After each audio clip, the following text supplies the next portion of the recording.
Vous pouvez Merci commencer. beaucoup. Bienvenue à Tech Campus. Et je suis ravi d'être ici. Et je m'appelle Raoul Ugamba et je suis basé à Kigali. Et je suis fondateur d'une compagnie qui s'appelle Hove Agency. Et je vais être votre modérateur de ce panel très intéressant. Et j'en profite pour vous accueillir, les chers panélistes. S'il te plaît, en commençant par Mohamed. Vous êtes qui, Mohamed? Bonjour, je suis Mohamed Jean-Philippe Sangaré et je suis originaire de Côte d'Ivoire et aujourd'hui installé à Genève, en Suisse.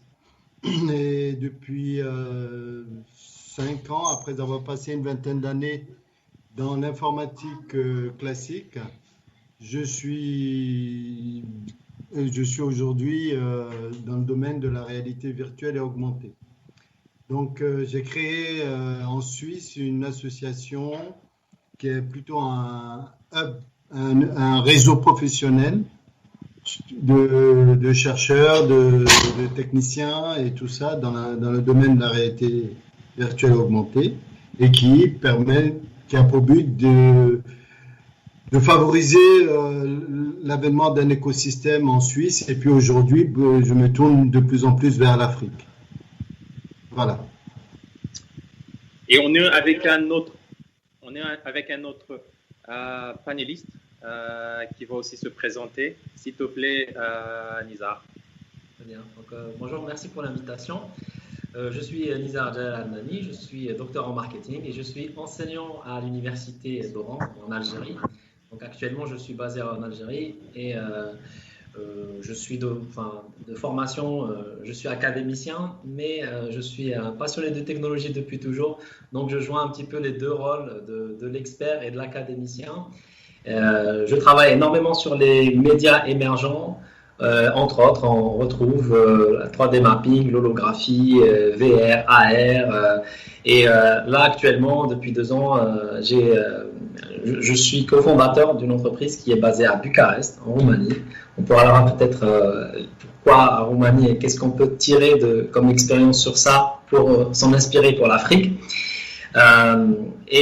J'ai créé CUSIVO, c'est une entreprise de création de contenu. Ça va de la vidéo jusqu'à la transformation des contenus vers le digital ou encore la gamification et les serious games. Donc nous utilisons des outils comme la VR et la AR pour aller de l'avant dans la pédagogie et la formation. Merci beaucoup et encore une fois, bienvenue à toutes et à tous. Où que vous soyez, en Afrique ou en dehors de l'Afrique, au nord, au sud, à l'est, à l'ouest. Merci beaucoup d'avoir un peu de temps pour nous. Aujourd'hui, on va parler sur des technologies qui ne sont pas faciles, des technologies qui sont nouveaux. C'est mieux qu'on commence par comprendre c'est quoi. Peut-être qu'il y a une personne qui est tombée sur cette chaîne, mais qui connaît rien de la réalité virtuelle, de la réalité augmentée. Je pense qu'on devrait commencer par là. Et je commence par toi, Mohamed, avant d'attaquer notre panel, s'il te plaît. Je peux partager mon écran? Bien sûr.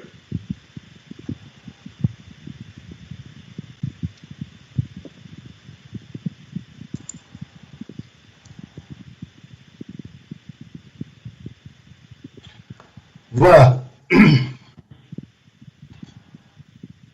Alors, c'est une question de vocabulaire. Il faut qu'on soit bien synchrone sur le vocabulaire pour pouvoir faire la part des choses.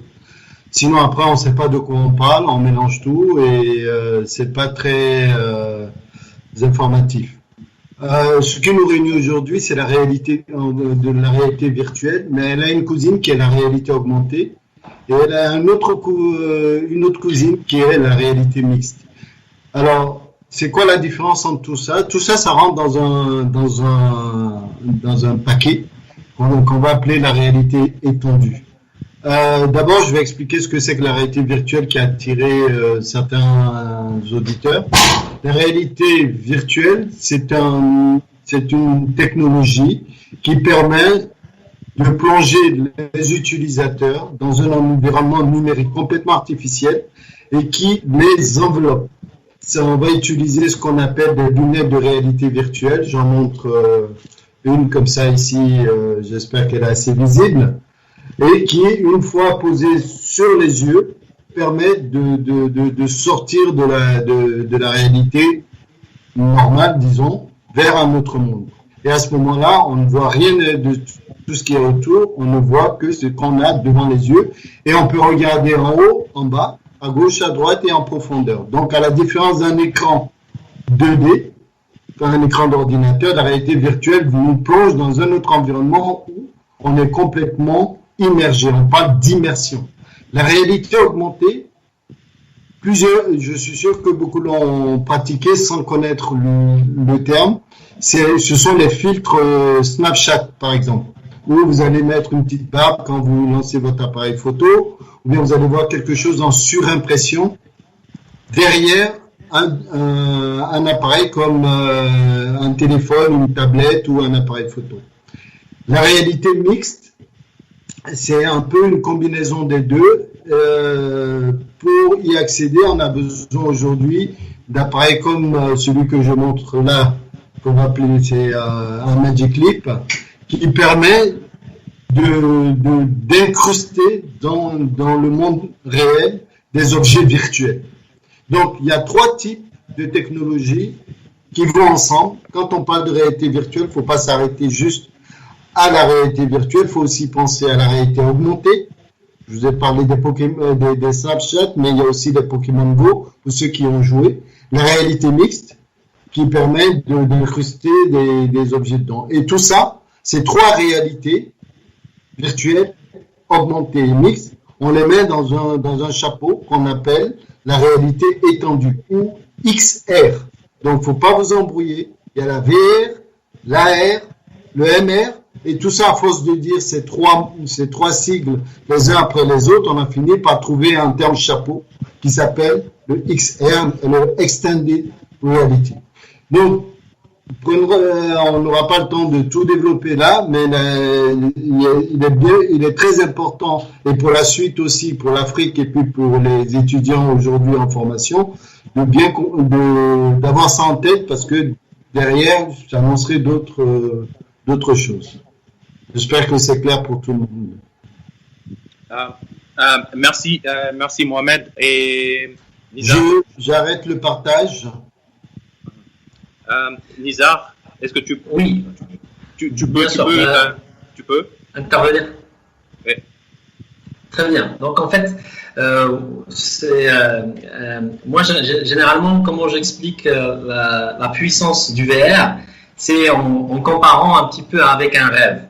En fait, quand on fait un rêve, on est dans un monde avec un contenu complètement imaginé par notre esprit, mais sans qu'on soit conscient.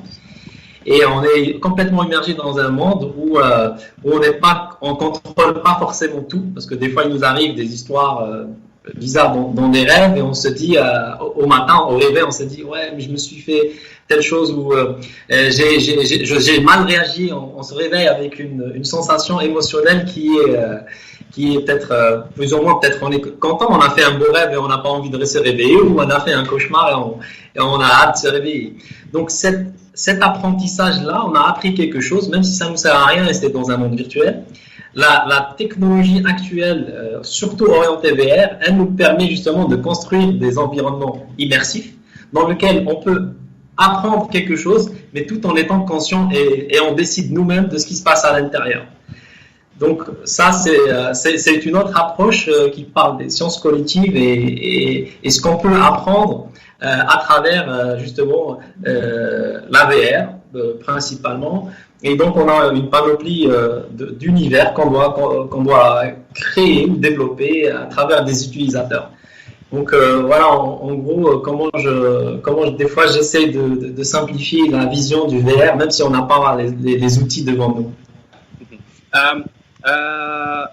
Mohamed, Permets-moi de demander une question. Ça fait combien de temps que tu es dans ce domaine?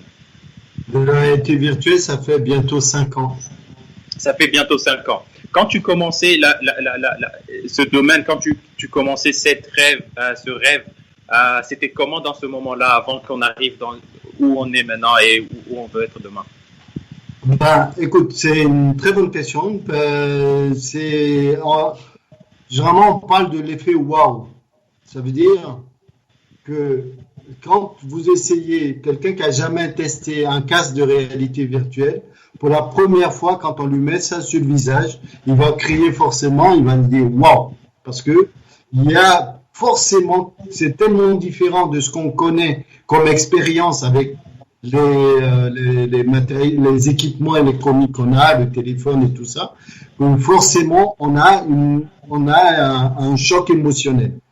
Et depuis ce choc, pour moi, c'est parti vraiment de ce choc émotionnel qui ensuite a donné lieu à une construction mentale, rationnelle, en disant ça, si je ressens ça, d'autres le ressentiront dans quelques années et il y aura peut-être d'autres personnes qui seront intéressées pour rejoindre ce domaine à la fois pour une raison ludique, mais aussi pour une raison professionnelle.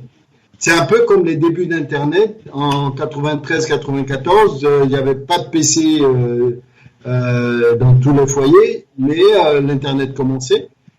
Les gens qui sont assez âgés pourront dire « Ah oui, mais à cette époque-là, j'aurais dû me lancer dans l'Internet parce que ça aurait généré quelque chose. » Eh bien, c'est la même chose aujourd'hui. Dans 20 ans, ceux qui auront commencé aujourd'hui auront vécu cette même aventure. Et il faut bien comprendre que la réalité virtuelle, tous ces supports aujourd'hui qui sont en train d'arriver, ont pour vocation de remplacer à la fois le téléphone, l'ordinateur et tout ce qu'on utilise aujourd'hui comme équipement de divertissement numérique. Donc, depuis un effet simplement émotionnel, aujourd'hui, je suis dans un business rationnel où j'aime pas trop le mot évangéliser, mais où je fais la promotion de cette technologie, mais en plus, je travaille dedans avec des industriels, des professionnels, ça peut être des médecins, ça peut être des industriels de l'aérospatial. Donc, la palette d'utilisation est très étendue. Et ça, on en parlera aussi au-delà du jeu. Parce que c'est aussi un message que je veux faire passer à tout le monde. Pour ceux qui ne connaissent pas ou qui voient juste passer des photos d'équipements de réalité virtuelle, il y a toujours un rapport au jeu, un rapport au gaming, comme on dit. C'est beaucoup plus que ça. Le jeu, c'est une petite possibilité dans la palette de ce qui est possible avec toutes ces technologies-là. On les utilise aujourd'hui en chirurgie, on les utilise dans l'architecture, on les utilise partout. Pas seulement dans le jeu. Il faut dissocier effectivement par rapport aux personnes qui écoutent et qui se demandent ce que c'est ou qui veulent se lancer là-dedans. On va au-delà du jeu. Ça peut être plus sérieux que ça, même si le jeu aujourd'hui peut être sérieux. Voilà. Je reviens vers toi un peu tout à l'heure, mais je commence par Nizar parce que tout ça va avec le contenu et tu es dans le contenu.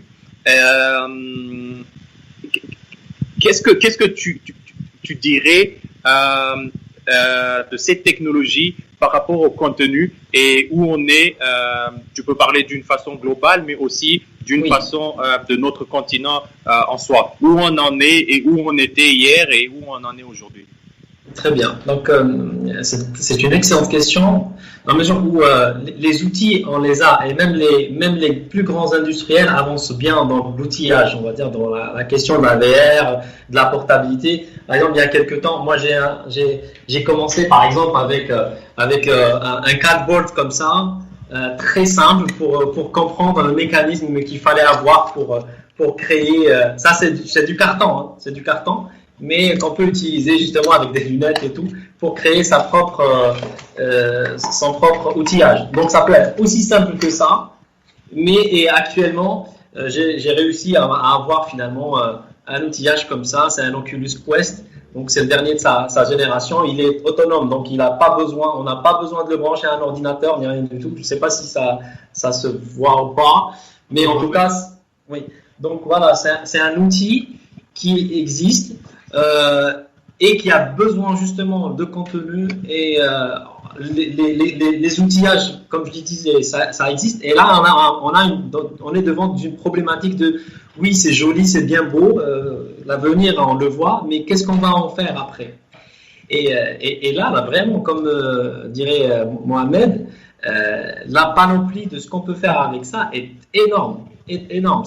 Je parle par exemple de l'éducation. On peut aussi aller vers le simple et le compliqué un petit peu. Donc, on va aller par exemple sur le chat en VR. Au lieu d'aller rencontrer des gens, là par exemple, on est cloisonné chez soi, on a des avatars en 3D, on place nos casques et on rencontre nos amis virtuellement. Ça peut être ça. Mais on peut rendre la chose plus intéressante. Au lieu d'avoir une conversation normale, on peut par exemple apprendre l'espagnol ou apprendre le français ou l'anglais en rencontrant des native speakers. Donc c'est des gens qui parlent ma langue, avec qui on va échanger, on va parler dans leur langue dans un environnement virtuel. Donc on se retrouve, au lieu de faire du chat juste pour socialiser, on se retrouve dans des salons où on peut apprendre une langue. Ça peut être des maths, ça peut être autre chose. Donc pour revenir sur ce qui se passe sur le continent, actuellement l'Afrique est ouverte au monde, et on le sait depuis toujours, et chacun de nous a accès en fait à des ressources énormes, en termes même gratuites. C'est-à-dire qu'on peut accéder et apprendre facilement à produire du contenu. Et là, je reste sur le contenu parce que c'est plus ma spécialité. Donc, on peut apprendre très facilement, soit sur des chaînes YouTube, sur des MOOC, sur des plateformes qui forment. Par exemple, si on veut créer des personnages en 3D et développer des environnements et des univers en virtuel ou pas, même en 2D, on a tous les outils Unity qui sont disponibles via une plateforme. Et voilà. Donc, je vais pas aller tout de suite là sur l'avenir des outils parce que il y a tellement, pour l'instant, par exemple, la VR et les objets comme l'Oculus ne sont pas encore connectés. Donc, ils ne peuvent pas se connecter entre eux.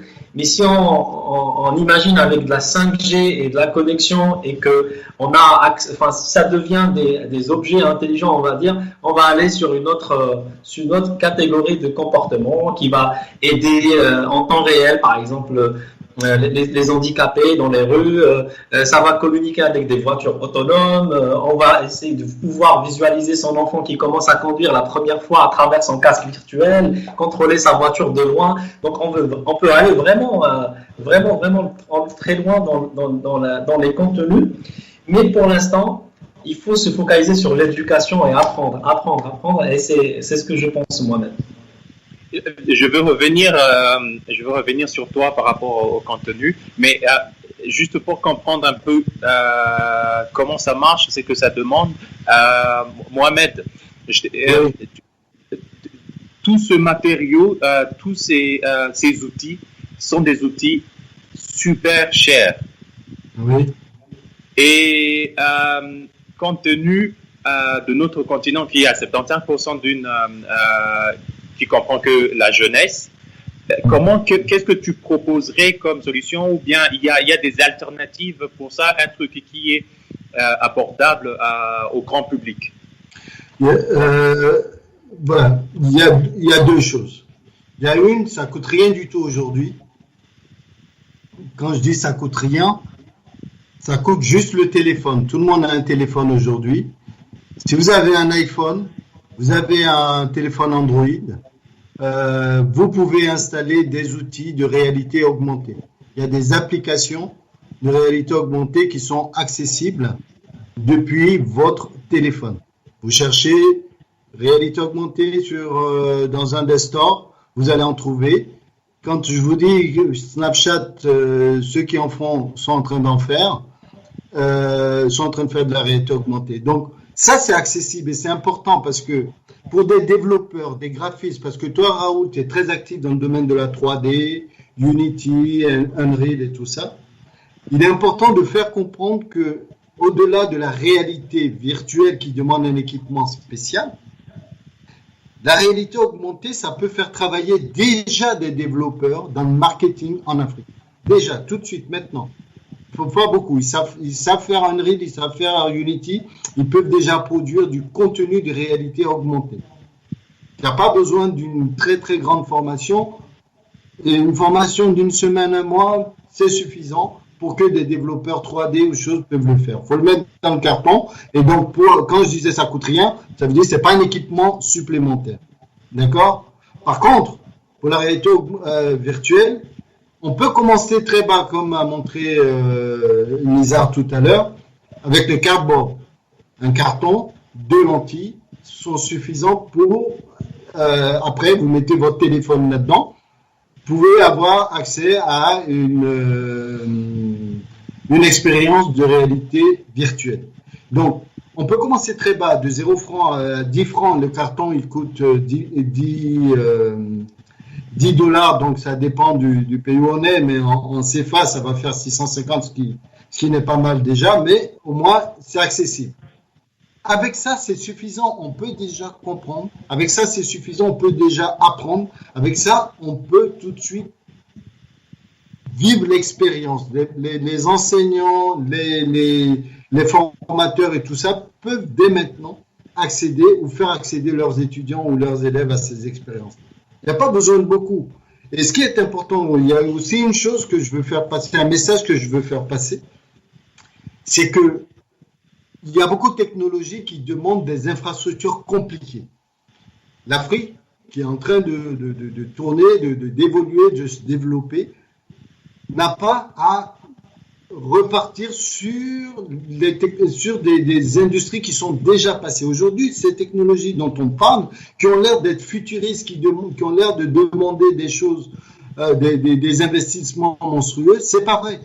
Elles sont accessibles. On peut concurrencer l'Europe, on peut concurrencer les États-Unis en contenu et même en hardware parce que la création de ces hardware ne coûte pas tant que ça.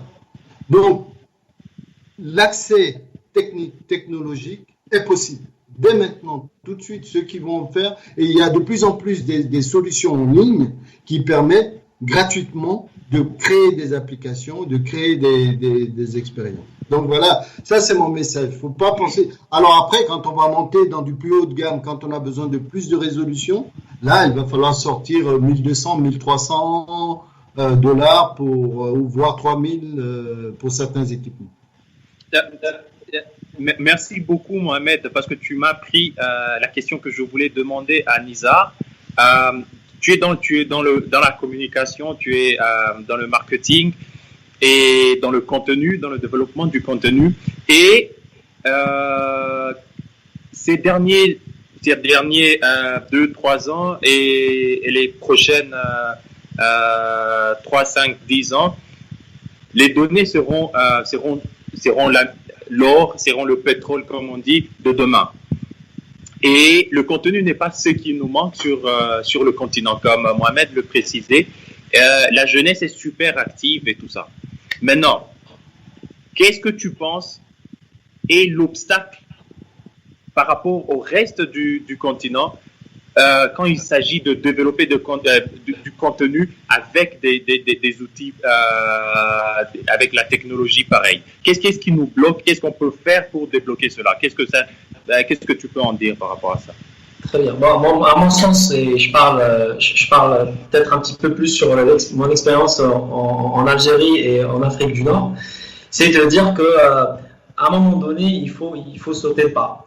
Il y a cette crainte c'est cette crainte de vouloir faire ou de vouloir trop bien faire parfois, quitte de se dire que moi je vais pas commencer avec du carton, non, moi je veux un Oculus, je veux avoir du matériel et tout. Bon, actuellement l'Oculus là il coûte pas plus cher que 400 €.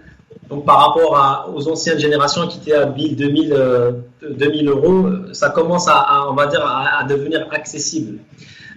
Après, le frein vraiment il est psychologique. Soit on veut aller vraiment sur le top du marché et essayer de s'introduire au marché international, et soit c'est le fait de se voir un petit peu petit, de dire non, on ne peut pas pour l'instant, et il faudrait se mettre en fait, au juste milieu, apprendre, beaucoup apprendre. Il y a tous les outils, il y a des outils sur GitHub, il y a sur les chaînes gratuites, enfin, sur YouTube, il y a des MOOC gratuits, il y a tout ça.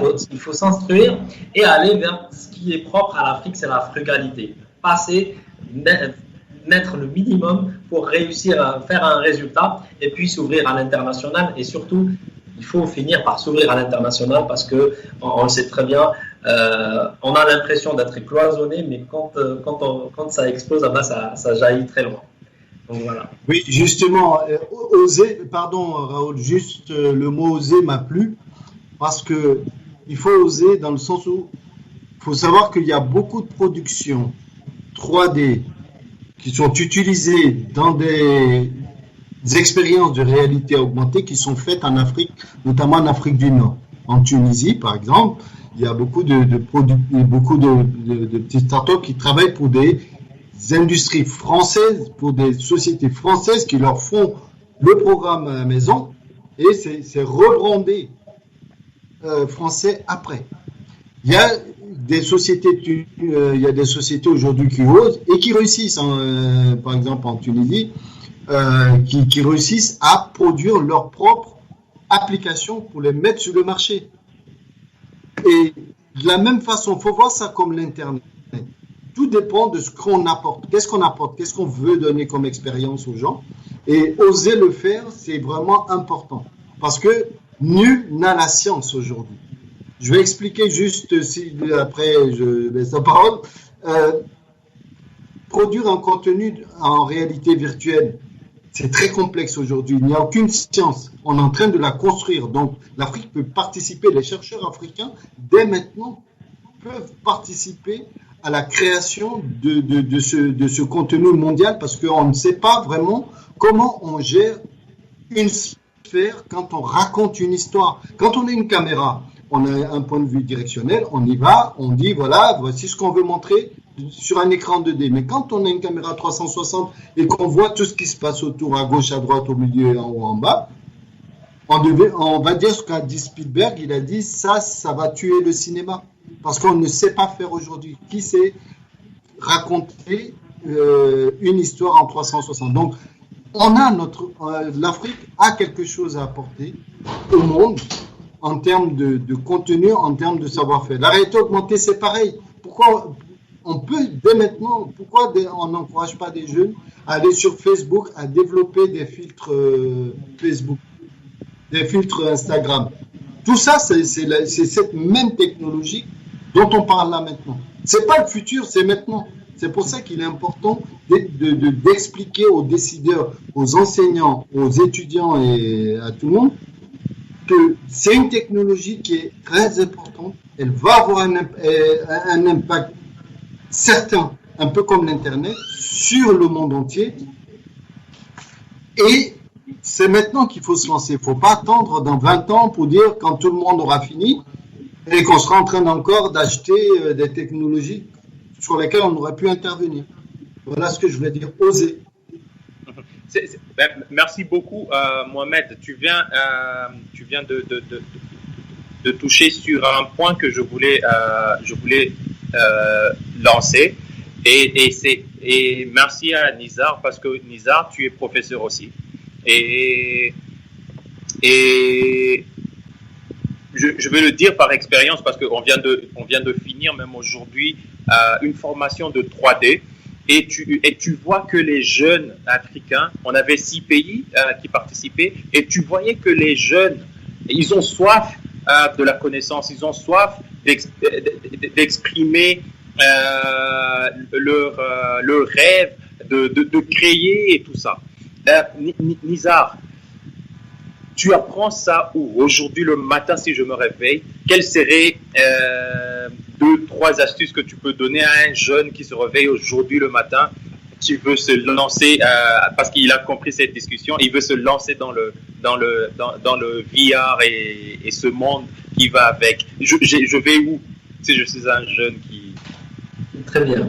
Alors, idéalement, c'est de se réveiller le matin et se dire que je vais faire quelque chose déjà. C'est un premier point très très très important. C'est je vais changer ma vie, je veux aller de l'avant. Si elle est déjà changée, elle est bien. La première des choses, c'est de dire que je sais où je vais aller. Donc, quand on se fixe un objectif, et s'il veut que cet objectif soit la VR, il y a un chemin qu'on doit pas, on peut pas zapper, on peut pas retirer, c'est l'apprentissage.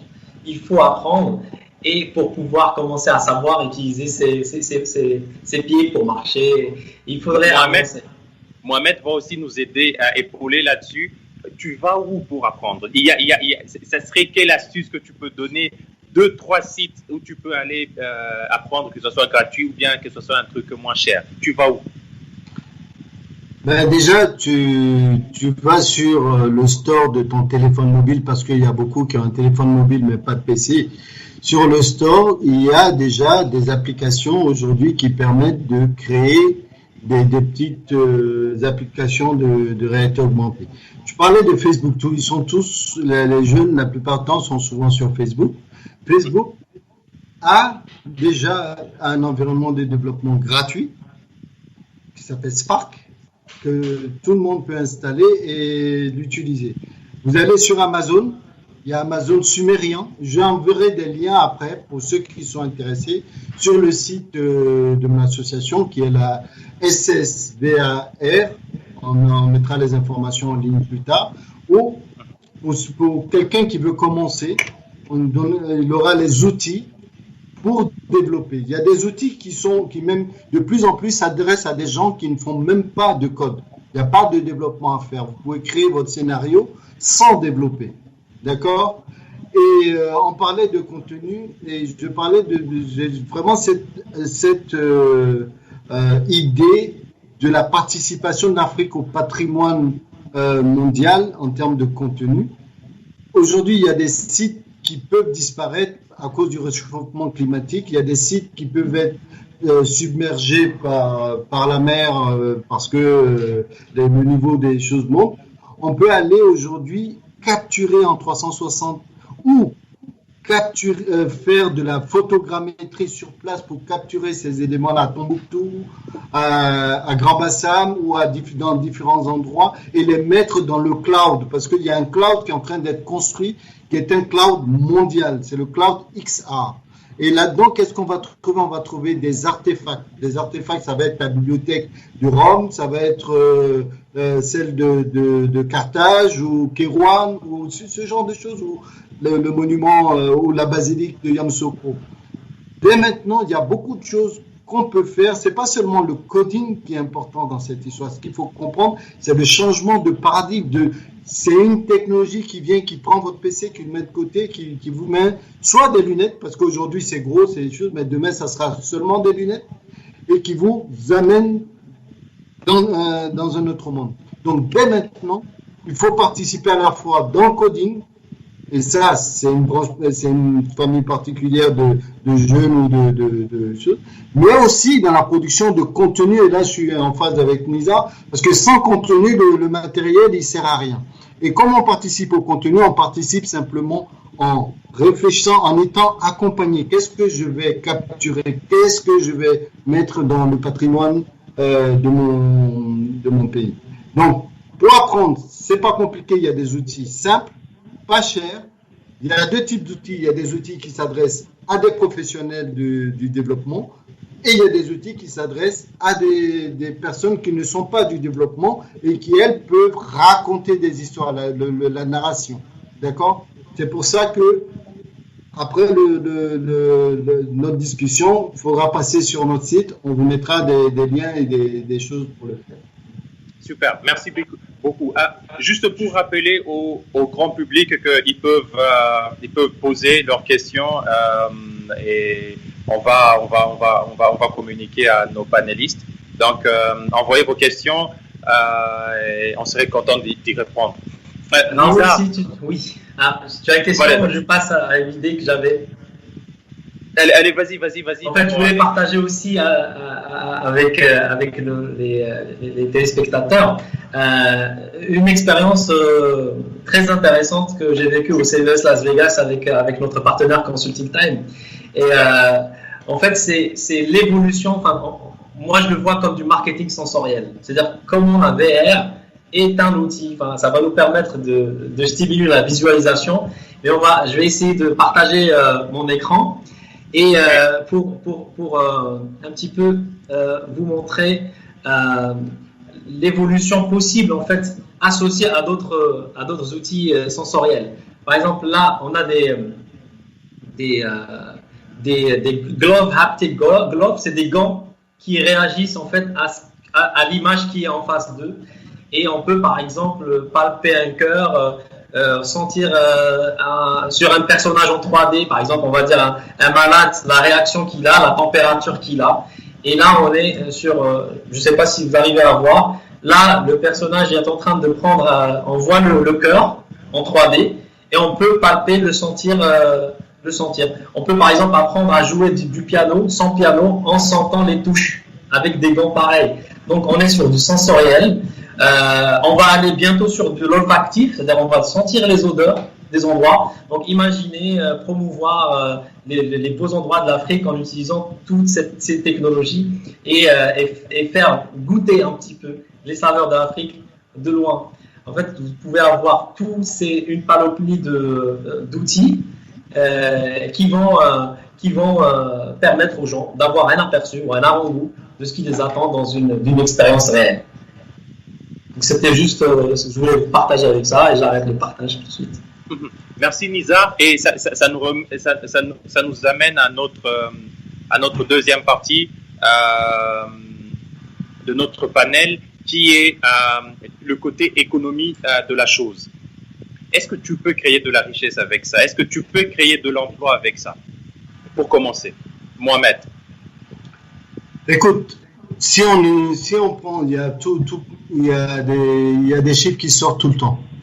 Et il y a même un qui a osé projeter qu'en 2030, le marché mondial de cette technologie, donc de la réalité étendue, ça sera 1,5 milliard de dollars.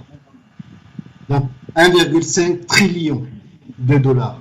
Ce qui veut dire que l'espérance c'est vraiment, bon, c'est un chiffre, je dirais, vu de beaucoup de gens, c'est très exagéré et très optimiste, mais il y a vraiment un désir. Peut-être ça sera une prophétie autoréalisatrice, on ne sait jamais, mais c'est pour dire qu'il y a un marché aujourd'hui, même localement, que ce soit à Dakar, que ce soit à Kigali, que ce soit à Abidjan ou à Oran, il y a un marché sur lequel on peut développer. Il y a les industriels à qui on peut présenter une documentation technique. C'est compliqué à comprendre. Souvent, quand on a devant soi, on ne sait pas à quoi ça ressemble. Et ben, grâce à la réalité augmentée, on peut donner vie à du contenu statique, du contenu papier. Donc, en matière de débouchés, de marché, il y a un marché qui va aussi être très important dans les années qui viennent et qui commencent maintenant. C'est l'immersive learning,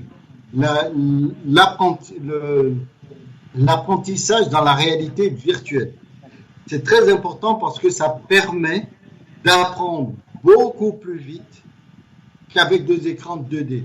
Je partage mon écran, je vais vous montrer quelque chose.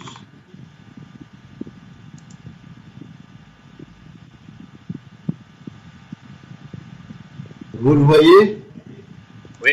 Oui. Avec la crise du Covid, tous les enseignants étaient obligés de passer par l'apprentissage en ligne. Et regardez le résultat que je vous montre là, c'est le Wall Street Journal qui dit que les résultats ont été catastrophiques. Et ce n'est pas seulement aux États-Unis, mais aussi en France, en Suisse, en Afrique, partout, ça a été catastrophique. Pourquoi? Parce que la technologie 2D, la technologie plate qu'on dit, elle est très limitée en termes d'interaction. Non seulement elle est limitée, mais aussi il y avait un problème de culture. Les enseignants ne savaient pas utiliser l'enseignement en ligne par webcam. Je présentais des PowerPoint à des enfants qui ont l'habitude de jouer à Fortnite ou qui ont l'habitude de naviguer dans des jeux qui sont très interactifs. Et ça a été un fiasco mondial. Pourquoi je vous montre ça? C'est parce que il est prouvé, et vous pouvez regarder la littérature là-dessus, que l'apprentissage dans un environnement immersif permet des gains allant jusqu'à parfois 50 à 80% par rapport à l'apprentissage classique, où on va présenter seulement des 2D. Doing by learning est possible dans la réalité virtuelle, par exemple. Apprendre en faisant. Ça veut dire qu'on va modéliser, par exemple, un moteur, on va on va donner à des étudiants des casques de réalité virtuelle avec des manettes. Ils vont manipuler ce moteur dans le monde virtuel au point d'être suffisamment aguerris pour pouvoir attaquer des vrais moteurs. C'est des choses qui ne sont pas possibles en 2D. Et il est de plus en plus important pour ne pas qu'il y ait cette cassure entre l'enseignant et l'élève, qu'on arrive à trouver un médium qui permette d'amener tout le monde dans quelque chose de différent. C'est vraiment très important. Et l'apprentissage immersif, nous aujourd'hui, c'est ce domaine que nous creusons le plus. Nous sommes en train de développer une expertise dans l'immersive learning. On est ouvert à toute collaboration avec les États, avec les gouvernements ou avec les professionnels de l'enseignement pour mettre en place des environnements suffisamment attractifs pour les étudiants, les élèves, pour qu'ils puissent apprendre plus facilement. Donc, en matière d'économie, l'industrie créative est très demandeuse et la médecine, mais aussi surtout l'enseignement. Voilà ce que je vais... Merci. Tu peux enlever ta présentation? Oui, j'arrête ma présentation. Nizar, l'économie de demain, c'est une économie fondée sur la connaissance, n'est-ce pas? Oui. C'est vrai que c'est peut-être que tu n'as pas beaucoup d'informations sur le sujet de VR et la réalité augmentée sur le continent, mais par rapport au reste du monde, ça se présente comment ce domaine en termes d'éducation et en termes de formation et en termes de consommation?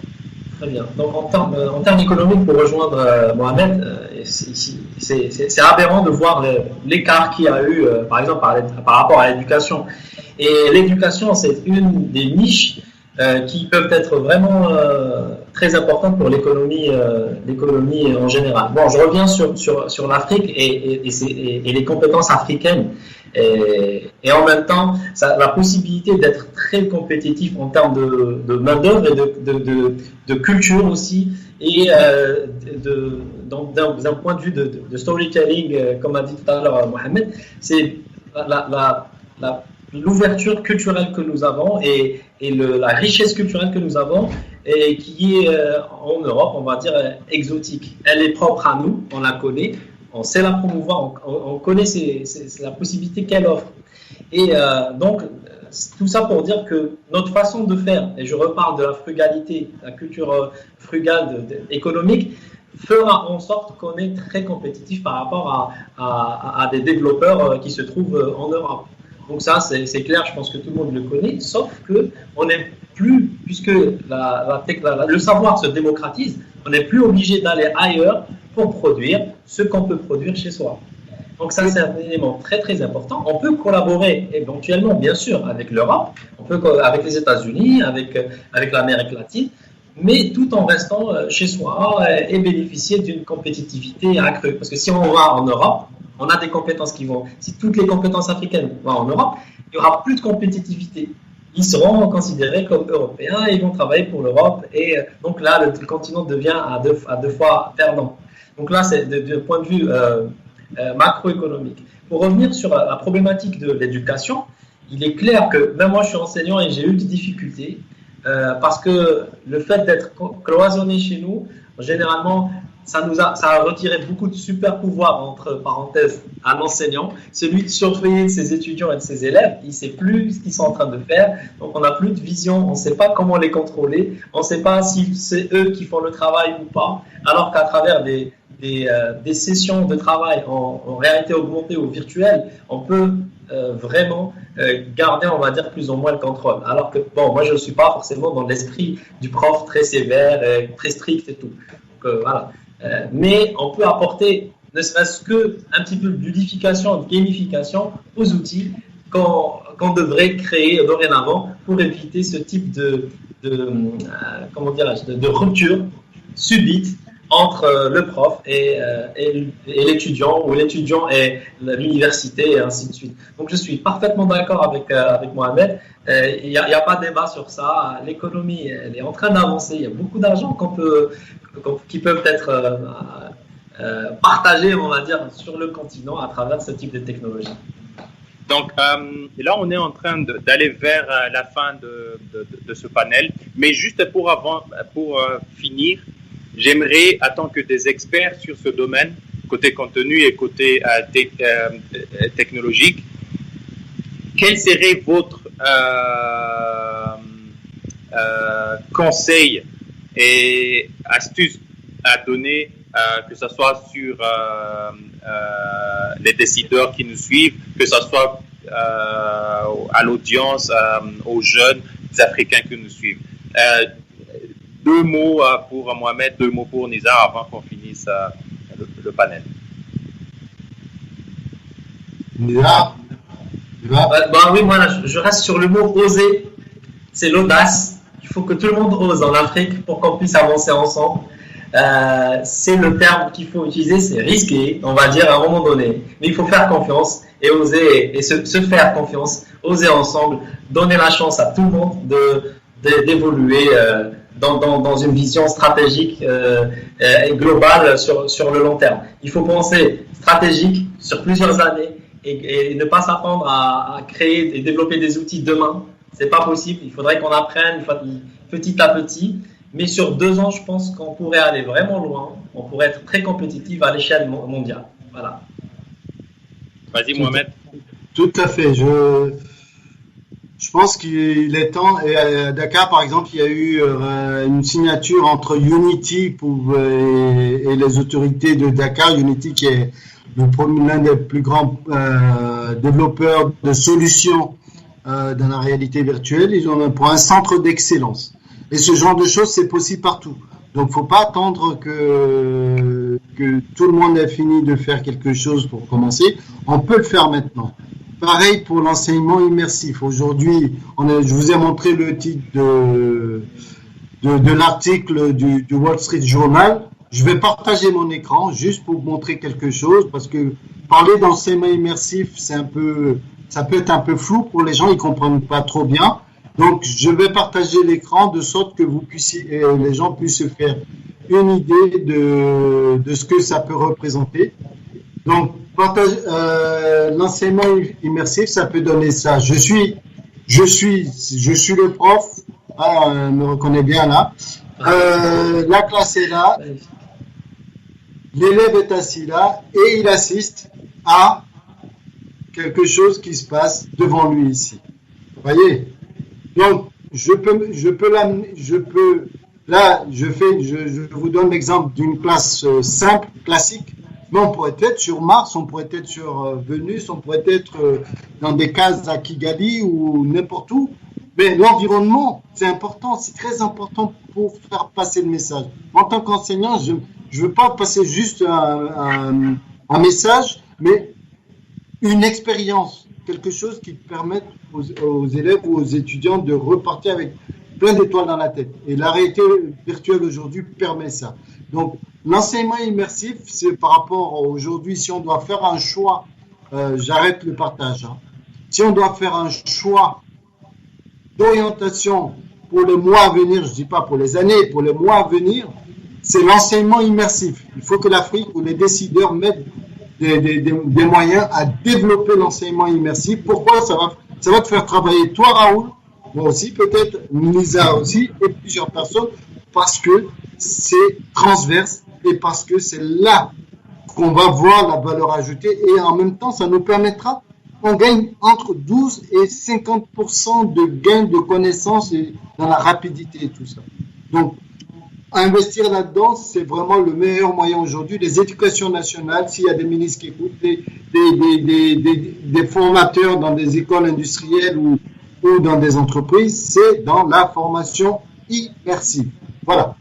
Merci. Merci beaucoup le panel. Et c'était un panel super intéressant. On peut faire 10 heures sur ce sujet, sur des astuces et tout ça. Et juste pour clôturer, j'aimerais juste aller dans ton sens aussi, Mohamed. C'est que avec le Covid qui a un peu changé la façon dont on fait soit le business, soit on vit, je pense que c'est le moment que l'Afrique a pour se transformer dans un labo, à créer des environnements créatifs permettant à des jeunes de créer. Et c'est cela qui va nous conduire à une Afrique créatrice, à une Afrique innovatrice. Et ça peut se faire qu'avec la collaboration non seulement des Africains, des jeunes et d'un peu partout en Afrique, mais aussi des supports des gouvernements, comme tu le disais, pour réaliser tout ça. Et je pense que toutes ces innovations, toutes ces idées qui vont émerger de cet environnement qui vont créer sera le pain de demain pour ces pays même et les générations à venir. Merci beaucoup à Tech Campus. C'est une conférence super intéressante qui nous a réunis de presque 3 continents qui viennent ensemble. Et merci beaucoup. Et merci à Tech Campus pour tout. Merci. Ciao. Merci beaucoup et merci à Tech Campus et à la Guinée équatoriale pour cet accueil. Et au Rwanda et à l'Algérie. Merci beaucoup. À vous aussi. Merci beaucoup.